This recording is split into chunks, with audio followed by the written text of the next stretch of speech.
खाती मिली सुन न व्यवस्था।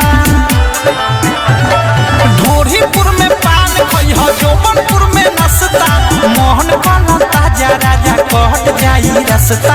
आवा हमारा लंदन जाता रहो तू तो लंदन, आवा हमारा लंदन जाता रहो तू तो लंदन।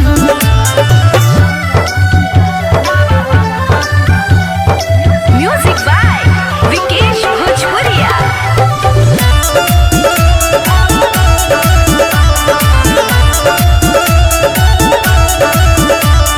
चोली बाजार में बोली ना बोली हो, लहंगा नगर बा बीच में गलिया गली में मलिया सा पास बनोट घीचे में।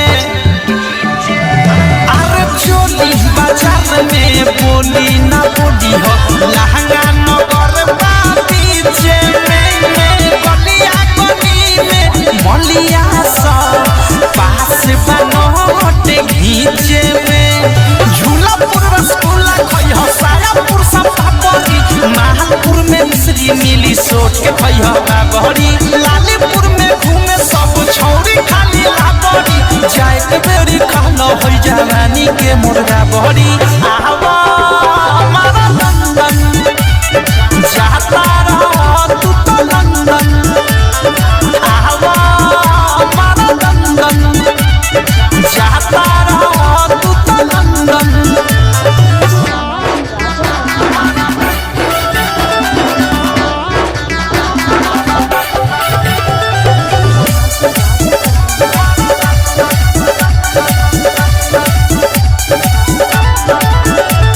सारी नगर में आगाड़ी ना जई हो, कमर नगर ना तो छूट जाई।